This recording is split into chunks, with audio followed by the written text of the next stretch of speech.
In the first grade, I peed my pants in the middle of school and I never told anybody about it. I was terrified of my teacher and I didn't want to be embarrassed wearing gym shorts in the middle of winter while everyone was like, that kid peed his pants. I didn't trust that my teacher would help me navigate through that or take my opinions seriously. This summer, your job is going to be the grown-up who can help kids navigate challenging situations. Your number one responsibility is to keep kids safe and build trust with them so that they feel comfortable when things go wrong and you can support them. In this video, we're going to talk about what that looks like in a couple of different age groups.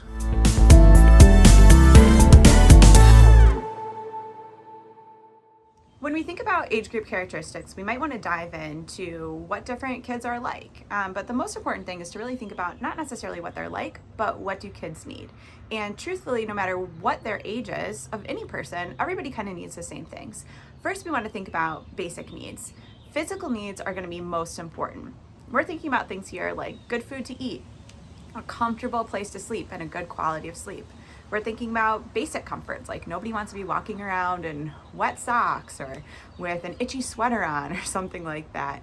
And we're also thinking about bathrooms. People need to have a safe and comfortable place to take care of all their different bodily functions, right? So we need to make sure that all of our kids at camp, regardless of their age, are feeling very comfortable and confident that their physical needs are going to be met. Next up are psychological needs. Once physical needs are met, we're able to really hone in on making sure our psychological needs like autonomy, belonging, and competence are able to be fulfilled in whatever environment we're in. It tends to be as kids get older, they just need less shepherding around making sure these needs are met and support looks different. So how this plays out at camp is really just a balance of support and control. Let's look at bedtimes as an example. This is a time of the camp day where kids do need support, but kids of different ages might need it in a different way. Bedtimes will help us illustrate how we might approach fulfilling the basic needs of kids of different ages. Ever been to camp before? You know that bedtime can quickly become one of the more chaotic parts of your day. This is because there are so many moving parts, and it's kind of funny how, as the sun goes down, tensions seem to rise. That's why it's always good to have a good routine in place each night when you're prepping your campers for the evening routine. Here are some tips on how to create a good evening or bedtime routine. Number one, have a plan. This doesn't mean that you have to have all of your minutes mapped out to the T. This just means have a good expectation of what's going to happen when bedtime rolls around.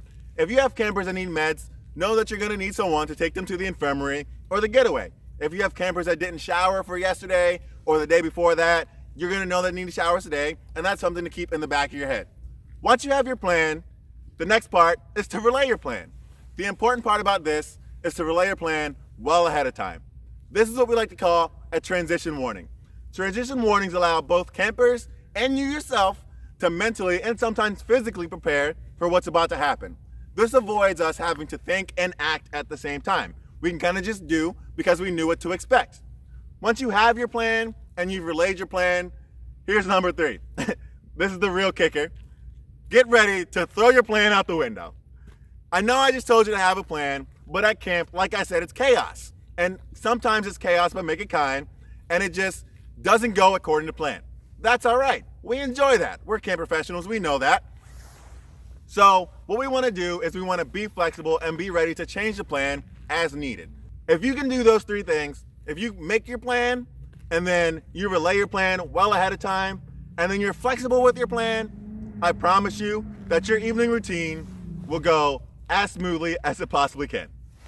Thanks, Kurtz and Nelson. So the key is have a plan, communicate the plan, and then stay flexible. What we really need to think about now is how do we help build that sense of belonging in our cabins with our kids? Let's listen to what Mike from Camp AJ has to say about how he does that to make sure that his kids feel comfortable and safe at camp. What's up, y'all? My name is Mike O'Brien. I'm the camp coordinator at Camp AJ, and I wanted to share with you a little bit about the bedtime routine that we use to help kids calm down for the end of the night. So most of camp is choice, right? Kids have lots of choice, but when you have rigid rules like bedtime is set at this time, it's helpful to have a routine for kids to follow, because if they know what to expect, that helps them feel calmer and safer. So at bedtime, first thing that we would encourage you to do is to bring the vibe down. You need to set a calm tone in your cabin. So that means quieter voices, dim the lights if you can, play some soft piano meditation music in the background just to help set the mood for something quieter. Kids reflect your energy, so bring your energy down and theirs will follow.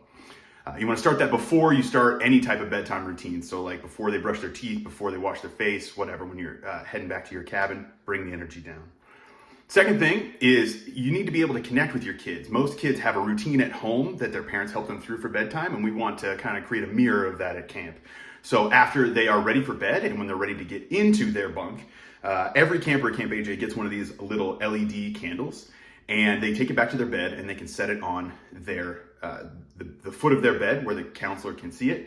And I imagine this is like a little lighthouse. It's just like reaching out to counselors to say, I'd like some connection before bed.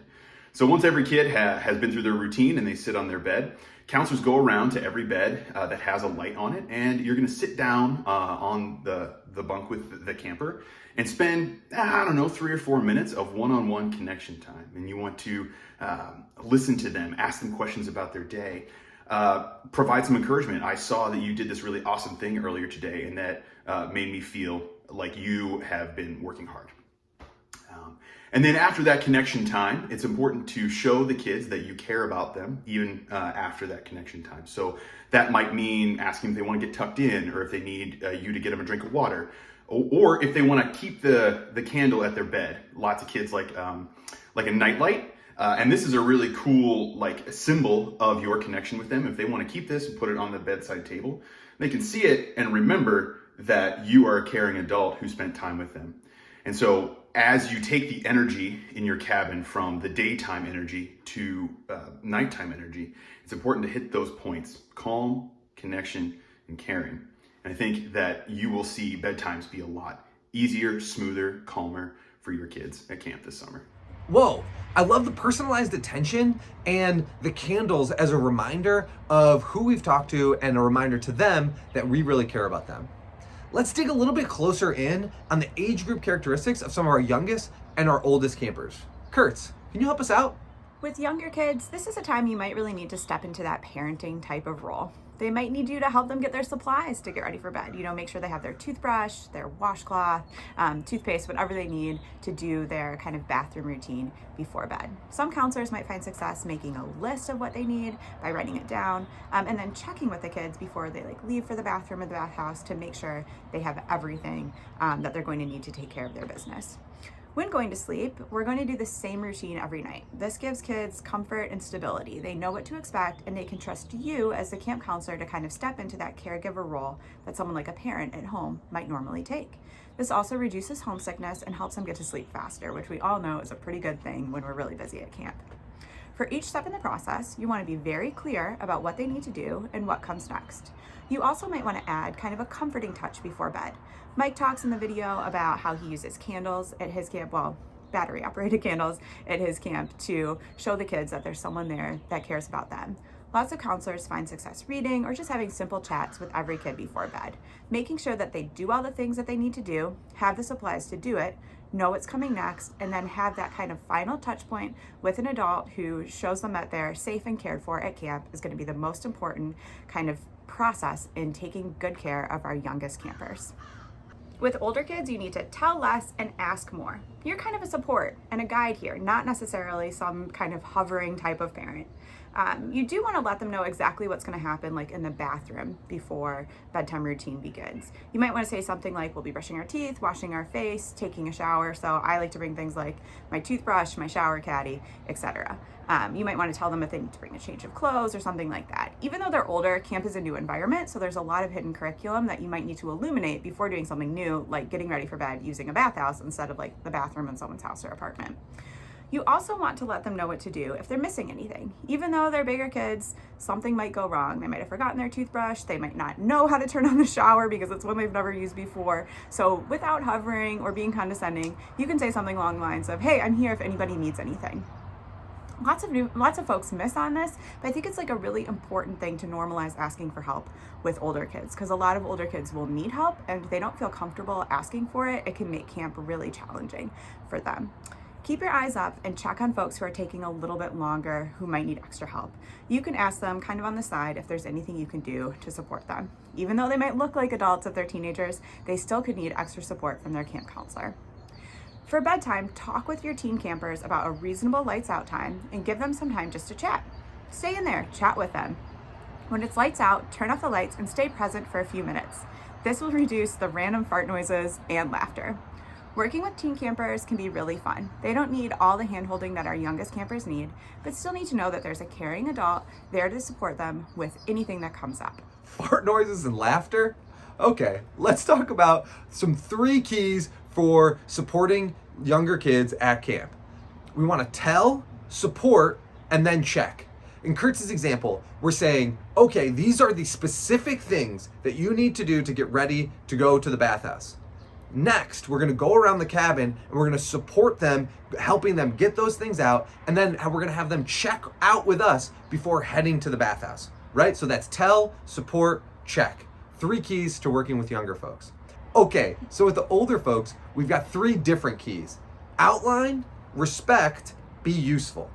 What that looks like is making sure we're painting a better picture of what they're actually going to be doing, then giving them a little bit of space and autonomy to start to figure those kind of things out, while at the same time supporting and being helpful. And then at the end, how can we be useful, right? So the kids are going to be at camp that are older, and we're going to be able to say, okay, we're going to head to the bathhouse. What you're going to do in the bathhouse is brush your teeth, take a shower, and get ready for bed.